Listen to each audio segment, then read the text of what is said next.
Hello दोस्तों, मेरा नाम है अंकित और मैं आप सभी का अपने यूट्यूब चैनल पर हार्दिक स्वागत करता हूं। तो आज जो हम लोग पढ़ने वाले हैं पॉलिटिकल साइंस।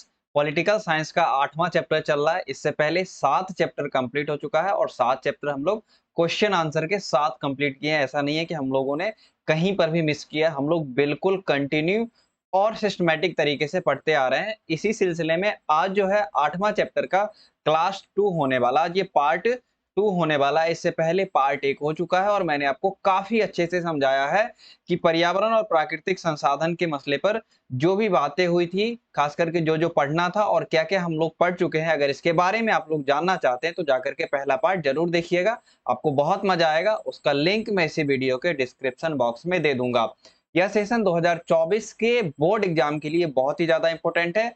उन बच्चों के लिए बहुत इम्पोर्टेंट है जिनका पॉलिटिकल साइंस है और हिंदी मीडियम के बच्चे हैं, चाहे वो किसी भी स्टेट से हो, बिहार से हो, उत्तर प्रदेश से हो, पश्चिम बंगाल से हो, हरियाणा से, राजस्थान से, कहीं से भी होने चाहिए। कंडीशन इतनी है कि उनका जो माध्यम है वो हिंदी होना चाहिए, क्योंकि ये एनसीईआरटी के लेटेस्ट पैटर्न पे बेस्ड है और एनसीईआरटी को लगभग हर स्टेट फॉलो करती है। तो मैं एनसीईआरटी ही यहाँ पे पढ़ाता हूँ, जो कि हर स्टेट फॉलो करता है। और चूँकि मैं हिंदी में पढ़ाता हूँ, इसलिए ये हिंदी माध्यम बच्चों के लिए काफ़ी इम्पोर्टेंट है। तो पहले हम लोग शेड्यूल की बात करते हैं, क्योंकि बहुत सारे नए बच्चे जुड़ते हैं हमारे साथ। तो शेड्यूल की बात करें तो ज्योग्राफी और पॉलिटी कंटिन्यू चल रही है। मंडे, वेडनेसडे और फ्राइडे ज्योग्राफी हो रही है। मंडे, वेडनेसडे और फ्राइडे। उसके बाद ट्यूसडे, थर्सडे और सैटरडे हमारी पॉलिटी की क्लास चलती है। तो आज जो है पॉलिटी की क्लास है, आज थर्सडे है, तो आज हम लोग पॉलिटी पढ़ने वाले हैं या पॉलिटिकल साइंस। पॉलिटी या पॉलिटिकल साइंस पढ़ने वाले हैं। अगर आपको नोटिफिकेशन चाहिए, ठीक है? अगर आपको नोटिफ़िकेशन चाहिए तो आप हमारा जो यूट्यूब चैनल है इसको तो सब्सक्राइब कर ही लीजिएगा। साथ ही साथ नोटिफ़िकेशन के लिए आप हमारा टेलीग्राम ग्रुप भी जॉइन कर लीजिए। और कुछ ही दिन में मैं कुछ पीडीएफ भी आप लोगों के साथ शेयर करने वाला हूँ, तो वो मैं टेलीग्राम ग्रुप पे ही शेयर करूँगा, इसलिए आप लोग टेलीग्राम ग्रुप भी जॉइन कर लीजिए। तो बढ़ते हैं अपने सेशन पे। उससे पहले हम लोग ये देखते हैं कि पिछले क्लास में हम लोग क्या-क्या पढ़ चुके हैं। पिछले क्लास में हम लोग देख चुके हैं कि पर्यावरण की चिंता जो है दुनिया भर के देशों को, दुनिया भर के पर्यावरणविद थे, जो स्वयंसेवी संगठन थे, बहुत सारे संस्थाएँ थी, इसको क्यों चिंता हो रही थी, इसके बारे में हम लोग बात कर चुके हैं, काफ़ी डिटेल में बात कर चुके हैं। पर्यावरण की उसके बाद वैश्विक राजनीति कब 1960-1970 के दशक में शुरू हुई थी, इसके ऊपर भी बात कर चुके हैं।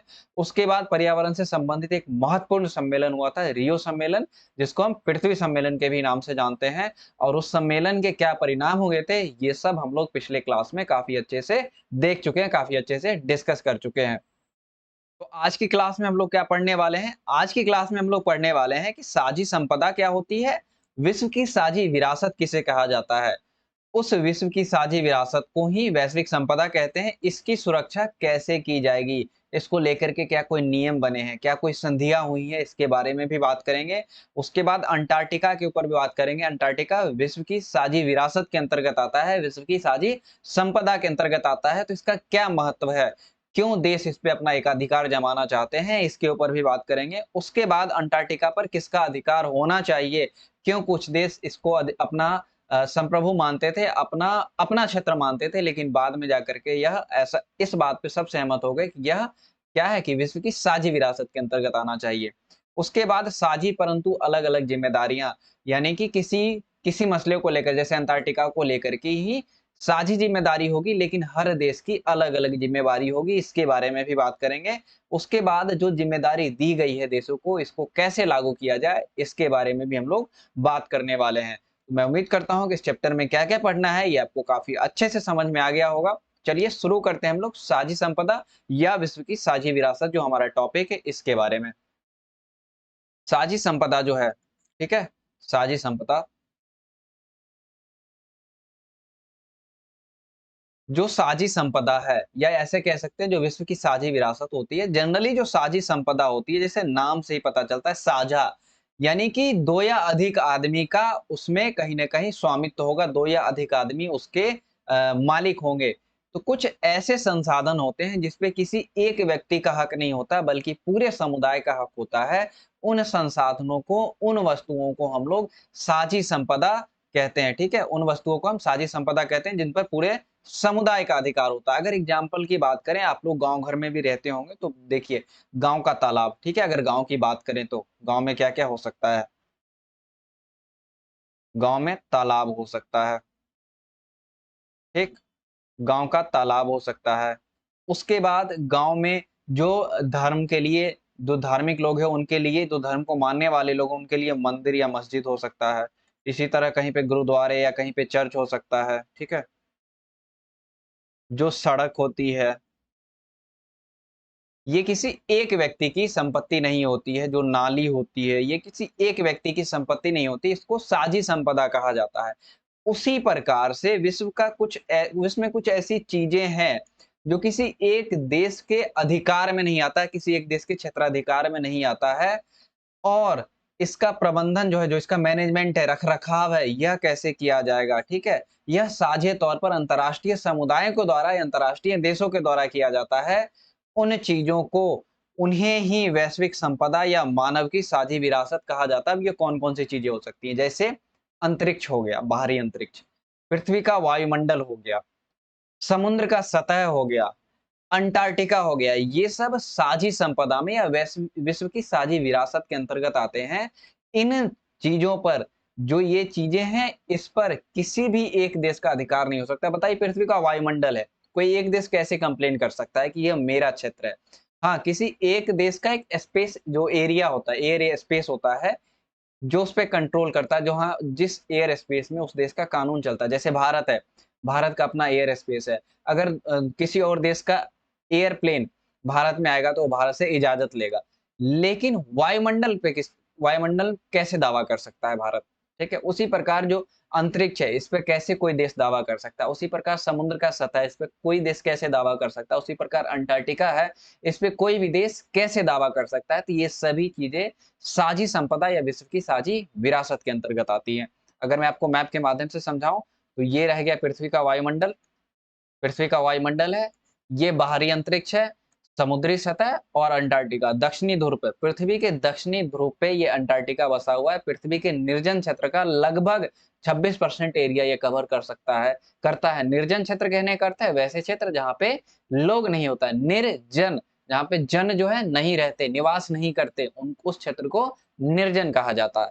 तो मैं उम्मीद करता हूँ कि ये सारी बातें आपको समझ में आ गई होंगी। अब जो है ये वैश्विक संपदा है, इसकी सुरक्षा कैसे की जाए? इसके लिए कुछ संधियाँ हुई थी जिसके बारे में अभी हम लोग देखने वाले हैं। जो वैश्विक संपदा है, इसकी सुरक्षा को लेकर अंतर्राष्ट्रीय स्तर पर कोई भी एक सहयोग कायम नहीं हो सका। इसका एकमात्र रीज़न है कि जो वैज्ञानिक साक्ष्य हैं, इसकी अभी तक उतना पुख्ता सबूत नहीं मिल पाया है, और समय सीमा को लेकर भी जो देश हैं, ये आपसी सहमत नहीं है कि किस समय से लेकर किस समय तक सुरक्षा की जानी चाहिए। जो वैज्ञानिक साक्ष्य, क्या इसी के बलबूते जो सुरक्षा का वादा है या जो संधि है ये कर सकते हैं, या फिर और साक्ष्य की ज़रूरत है? और इसी सिलसिले में कुछ संधियाँ हुई हैं, जैसे कि अंटार्कटिका संधि हुई है कि अंटार्कटिका का जो यूज़ होगा, यह सैन्य अनुसंधान, माफ़ कीजिएगा, वैज्ञानिक अनुसंधान के लिए होगा, सैन्य उपयोग के लिए नहीं होगा, यानी कि सेना वहाँ पे नहीं रहेगी किसी देश की। ये 1959 में हुआ था। उसके बाद ओज़ोन परत के का जो क्षय हो रहा है इतनी तेज़ी से, ओज़ोन परत, या ऐसा कह सकते हैं जो ओज़ोन में जो होल हो रहा है, जो छेद हो रहा है, इसको कम करने के लिए, इसको रोकने के लिए मॉन्ट्रियल प्रोटोकॉल हुआ था 1987 में। प्रोटोकॉल को हिंदी में न्यायाचार कहते हैं। ये 1987 में हुआ था। करीब 100 ऐसे पदार्थों की पहचान की गई थी, जो ओज़ोन परत के क्षय के लिए ज़िम्मेदार होते हैं, और इसीलिए उन उन पदार्थों को धीरे-धीरे किस तरह से कम उपयोग किया जाए, धीरे-धीरे कैसे मुख्य धारा में जो यूज़ हो रहा है, जो लोग यूज़ कर रहे हैं, उनसे अलग किया जाए, इसको लेकर के 1987 में एक संधि हुई थी, मॉन्ट्रियल न्यायाचार। मॉन्ट्रियल कनाडा की एक जगह है, वहीं पे संधि हुई थी, और इसी जगह के नाम से इसको मॉन्ट्रियल न्यायाचार या मॉन्ट्रियल प्रोटोकॉल कहा जाता है। उसके बाद तीसरी संधि हुई थी अंटार्कटिका में पर्यावरण प्रोटोकॉल को लेकर के। अंटार्कटिका का पर्यावरण किस प्रकार से दूषित ना हो, ज़्यादा दोहन ना हो वहाँ के पर्यावरण का, इस इस रूप में, इसके लिए 1991 में संधि हुई थी। तो ये 3 संधि हुई थी, जो विश्व की साझी संपदा है या विश्व की जो साझी विरासत है, इसको नुकसान नहीं पहुँचाने के लिए, इसको प्रोटेक्ट करने के लिए, इसको संरक्षण के लिए, बचाए रखने के लिए 3 संधियाँ हुई थी, जो 1959 अंटार्कटिका संधि, 1987 मॉन्ट्रियल प्रोटोकॉल, और 1991 अंटार्कटिका पर्यावरण प्रोटोकॉल या पर्यावरण न्यायाचार कह सकते हैं। तो अब जो अंटार्कटिका की बात आ रही है, तो हम लोग ये जानने की कोशिश करेंगे कि अंटार्कटिका इतना महत्वपूर्ण क्यों है? अंटार्कटिका में एक्चुअली में है क्या? इस पे बात करते हैं। देखिए, ठीक है? बिल्कुल। अंटार्कटिका में है क्या?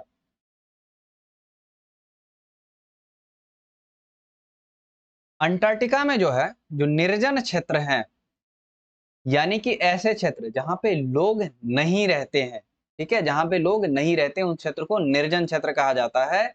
इस क्षेत्र में इस क्षेत्र का 20% हिस्सा, यानी कि दुनिया में जितना निर्जन क्षेत्र है, उसका 20% हिस्सा अंटार्कटिका में है। ये दक्षिणी ध्रुव में, पृथ्वी के दक्षिणी ध्रुव में है। ये जो अब मैं रेड कर रहा हूँ, यहाँ से जो आप क्षेत्र देख रहे हैं, जो व्हाइट कलर का है, ये अंटार्कटिका का क्षेत्र है। जो स्थलीय हिम है, जो जमीन पर जितने बर्फ हैं, उसका 90% हिस्सा सिर्फ अंटार्कटिका के क्षेत्र में है। धरती पर जितना स्वच्छ जल है, उसका 70% हिस्सा जो है, यह अंटार्कटिका में मौजूद है। समझ सकते हैं कितना ज़्यादा महत्वपूर्ण है। इसमें एक मछली पाई जाती है, क्रिल मछली, जिसको हम लोग अपनी बोलचाल की भाषा में इसको झींगा मछली कहते हैं। यह भी पाई जाती है। यह समुद्री आहार श्रृंखला का बहुत ही महत्वपूर्ण घटक है, एक महत्वपूर्ण धुरी है, जो दूसरे जानवरों के भी आहार पे निर्भर है, यानी कि इस पे जो है दूसरे जानवर भी निर्भर करते हैं। यानी कि क्रिल मछली किसी और चीज को खाती है, कोई और चीज क्रिल मछली को खा जाता है। ये एक तरह का आहार श्रृंखला है। जैसे मेढक को सांप खा गया, कीड़े को मेढक खा गया, मेढक को सांप खा गया, फिर सांप को मोर खा जाता है, मोर को मान लीजिए बाघ खा जाता है। तो इस तरह से आहार श्रृंखला वर्क करता है। उसी प्रकार समुद्र में, अंटार्कटिका का जो समुद्री एरिया है, उसके लिए क्रिल मछली बहुत ही ज्यादा जरूरी है। इस प्रदेश में, जो अंटार्कटिका का प्रदेश है, विश्व की जलवायु को संतुलित रखने में महत्वपूर्ण भूमिका निभाता है कि बहुत ज्यादा गर्म, बहुत ज्यादा ठंड नहीं होना चाहिए। क्रिल मछली का पिक्चर आप लोग नहीं देख पा रहे होंगे, तो अभी देख लीजिए। ये क्रिल मछली का पिक्चर है, ठीक है? एक तरह से झींगा का प्रकार हो गया, समुद्री झींगा कह सकते हैं इसको आप। उसके बाद जो अंटार्कटिका का अंदरूनी हिमानी परत है, यानी कि हिमानी का मतलब बर्फ। अंटार्कटिका का जो बर्फ का अंदरूनी परत है, उसमें ग्रीन हाउस गैस के जमाव का एक महत्वपूर्ण स्रोत है। यानी कि ग्रीन हाउस गैस का जो जमाव किस प्रकार से अंटार्कटिका के क्षेत्र में हो रहा है, किस प्रकार से पृथ्वी को हानि करेगा, नुकसान पहुंचाएगा, इसका पता अंटार्कटिका से लगता है। इससे जो होता है, लाखों वर्ष पहले वायुमंडल का क्या तापमान था, यह पता किया जा सकता है। तभी तो ग्लोबल टेम्परेचर को लेकर के, ठीक है, जिसको हम कह सकते हैं, जो ग्रीन हाउस गैस है, उसको उत्सर्जन में कमी को लेकर के बहुत सारे देश कुछ कार्य कर रहे हैं। भारत भी कुछ कर रहा है, इसके बारे में भी हम लोग बात करेंगे। तो अंटार्कटिका का इतना महत्व है। अब आप कहेंगे सर कि ये सब चीजें हैं, इससे क्या फायदा होगा? आप मुझे एक बात बताइए। नासा जो है मंगल पे यान भेज रहा है, नासा चंद्रमा पे यान भेज रहा है। नासा ने एक टेलीस्कोप विकसित किया, 60,000 करोड़ रुपए की लागत है, जो दूसरी दुनिया में पता लगाने के लिए कि वहां जीवन है या नहीं है। तो साइंस एंड टेक्नोलॉजी से क्या होता है कि नासा को एक ओवरव्यू मिलता है कि एक्चुअल में मानव का कहीं और बसाया जा सकता है, या जो और कुछ वहां पे है टेक्नोलॉजी, क्या यहाँ पे इम्प्लीमेंट किया जा सकता है, नहीं किया जा सकता है, कैसे पृथ्वी को बचाया जा सकता है, कैसे वायुमंडल को प्रोटेक्ट किया जा सकता है। तो उसी प्रकार यहाँ पे भी जो रिसर्च होता है, यहाँ पे भी जो अंटार्कटिका के बारे में बात कर रहा हूँ, अंटार्कटिका भी इसी प्रकार से बहुत ज्यादा महत्वपूर्ण है। भारत ने भेजा अपना चंद्रयान 3, कहाँ पे? चंद्रमा पे। तो जो केवल 23 अगस्त को लैंड करेगा चंद्रमा पे, और 15 दिन या 14 दिन के लिए वहां रहने वाला, जिसके लिए 700-800 करोड़ रुपए लगभग खर्च आया है। तो ये क्यों जरूरी है? क्योंकि चंद्रमा पे बहुत सारे प्राकृतिक संसाधन है, इसका पता लगाने के लिए, और उन प्राकृतिक संसाधनों को किस तरह से उपयोग किया जा सकता है, पानी है या नहीं, इसका पता लगाने के लिए ये किया जा रहा है। और जो देश साइंस एंड टेक्नोलॉजी में जितना डेवलप कर रहा है, वो उतनी ही तेजी से विश्व के पटल पर आगे बढ़ रहा है। इसलिए अंटार्कटिका का इतना महत्व है, ठीक है? साइंस एंड टेक्नोलॉजी का इतना ज्यादा महत्व है। अब सवाल ये आता है कि अंटार्कटिका पर किसका स्वामित्व होगा, यानी कि अधिकार किसका होगा? तो कुछ देश की बात करते हैं, जैसे कि ब्रिटेन, अर्जेंटीना, ठीक है? ब्रिटेन हो गया, अर्जेंटीना हो गया, Britain, Argentina, Chile, Norway, France, Australia, New Zealand, ये सभी देश अंटार्कटिका में, ये अंटार्कटिका को अपना संप्रभु क्षेत्र समझते थे। यानी कि यह अंटार्कटिका इन देशों को बिलोंग करता है। वैज्ञानिक दावा करते थे कि कानूनन रूप से अंटार्कटिका इन देशों का हिस्सा है। लेकिन ऐसा नहीं है, क्योंकि अंटार्कटिका एक निर्जन क्षेत्र है, वहां कोई भी व्यक्ति नहीं रहता जनरली। अभी जो रह रहे हैं वो रिसर्च पर्पज से रह रहे हैं।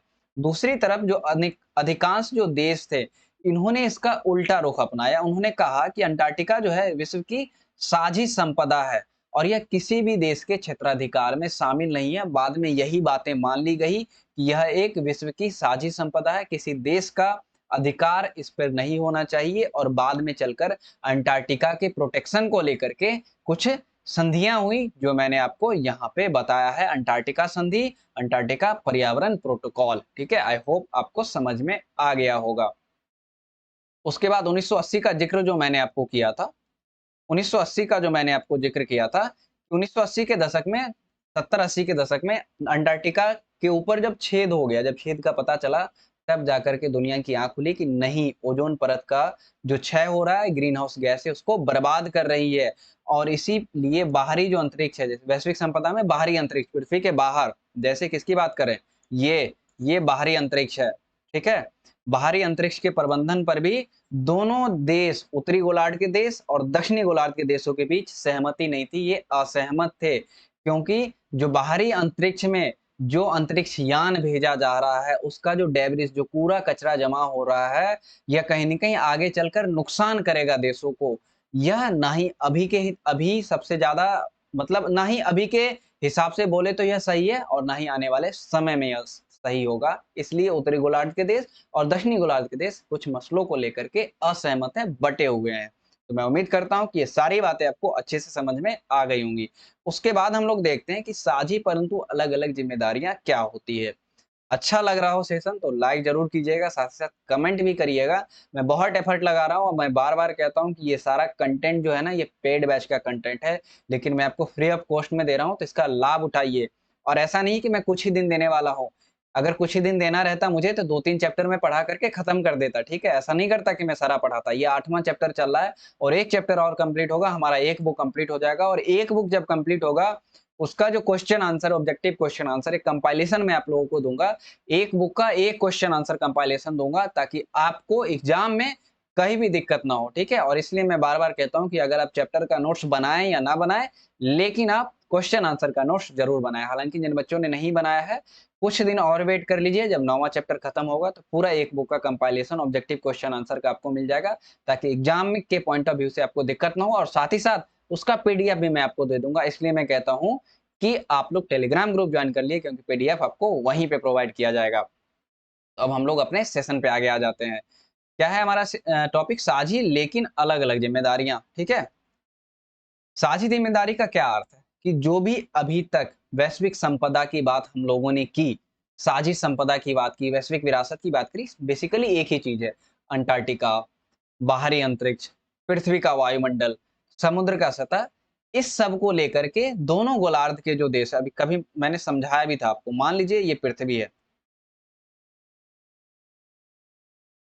मान लीजिए पृथ्वी है। यह जो 0 डिग्री क्या है, 0 डिग्री अक्षांश रेखा, जिसको भूमध्य रेखा भी कहा जाता है, यह साइड इसका दक्षिण हो गया और यह साइड इसका उत्तर हो गया। यहाँ नॉर्थ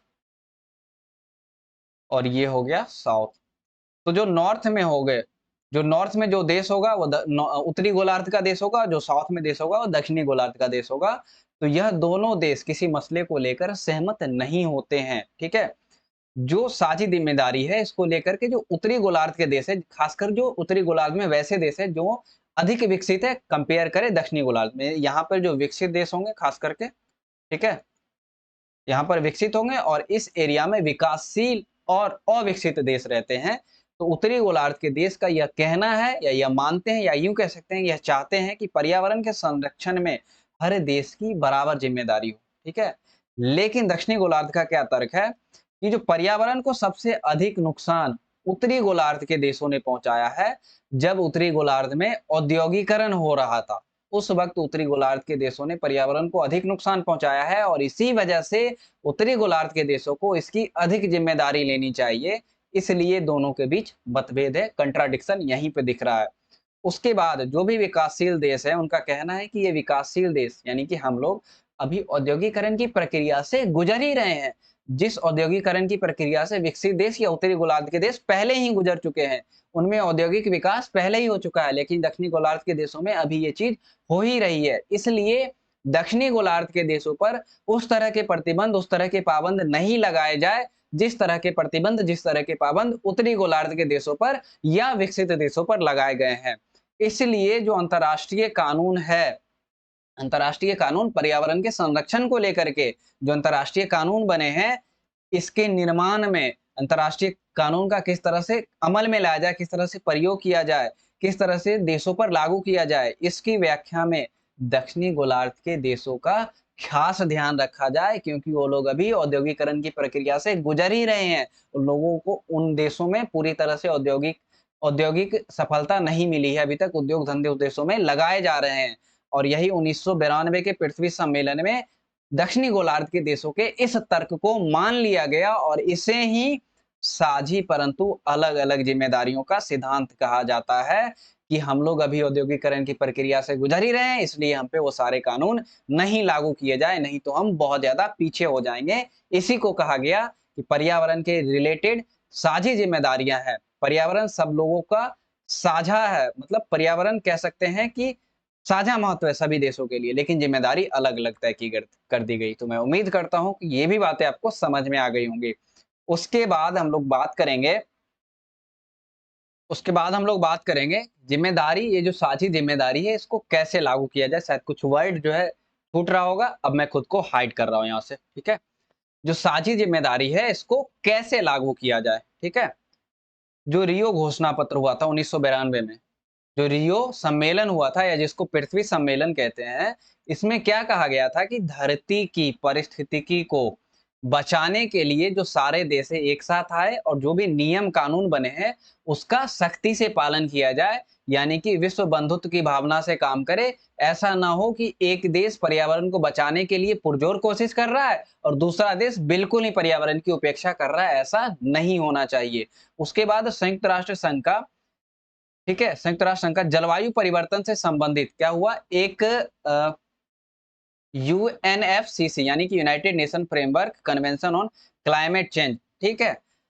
इसके अनुसार, ये संयुक्त राष्ट्र संघ का है, इसके अनुसार क्या हुआ कि जो रियो संधि हुई थी, इसको जो भी देशों ने स्वीकार किया, यानी कि जितने देशों ने इस पर हस्ताक्षर किया था, वह देश अपनी अपनी शक्ति के अनुसार, अपनी अपनी कैपेसिटी के अनुसार जो पर्यावरण का नाश हो रहा है, जो पर्यावरण का अपक्षय हो रहा है, पर्यावरण का नाश हो रहा है, इसके आधार पर पर्यावरण की सुरक्षा करने का प्रयास करेंगे। कहने का सेंस है जो विकसित देश है ये पर्यावरण को ज्यादा नुकसान पहुंचा रहे हैं, तो वह देश ज्यादा कोशिश करेंगे कि पर्यावरण को कैसे बचाया जाए। वहीं जो अविकसित देश है या विकासशील देश है, वह पर्यावरण को कंपेरेटिवली, यानी कि अगर तुलना करें विकसित देशों की तुलना में, या सिंपल एक लैंग्वेज में मैं कहूं कि उत्तरी गोलार्ध के देश पर्यावरण को ज्यादा नुकसान पहुंचा रहे हैं, तो वह पर्यावरण की सुरक्षा के लिए ज्यादा प्रयास करेंगे।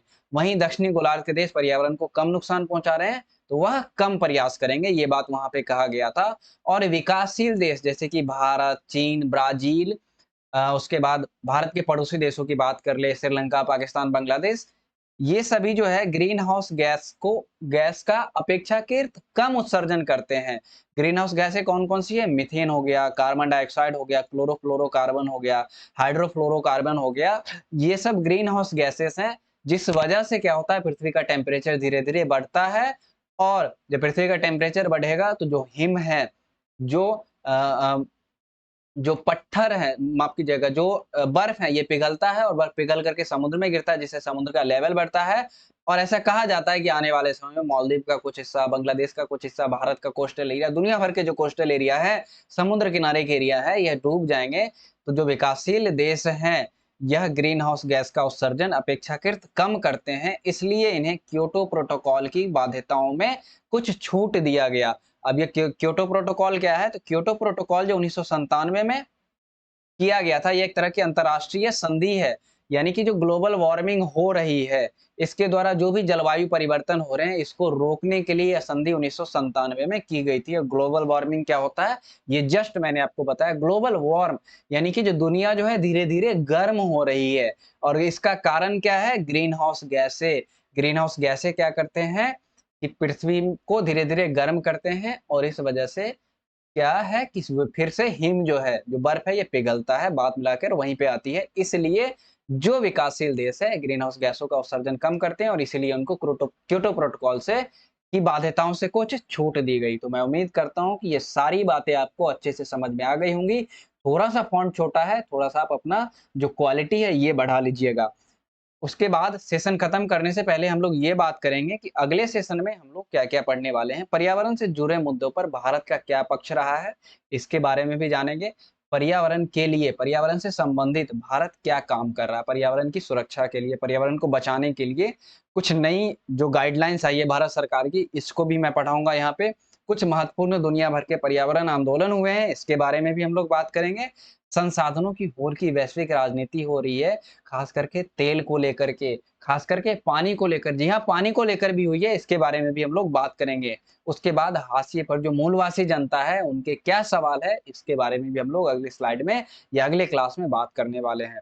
सेशन अच्छा लगे तो लाइक ज़रूर कीजिएगा, साथ ही साथ शेयर कर दीजिए, आप लोग शेयर नहीं करते और सब्सक्राइब भी कीजिएगा हमारे चैनल को ताकि आपको नोटिफ़िकेशन मिल सके और मुझे भी हौसला आ सके कि लोगों को अच्छा लग रहा है और साथ ही साथ कमेंट ज़रूर कीजिएगा कि सेशन आपको कैसा लगे। मिलते हैं अपने अगले सेशन में, तब तक के लिए थैंक यू।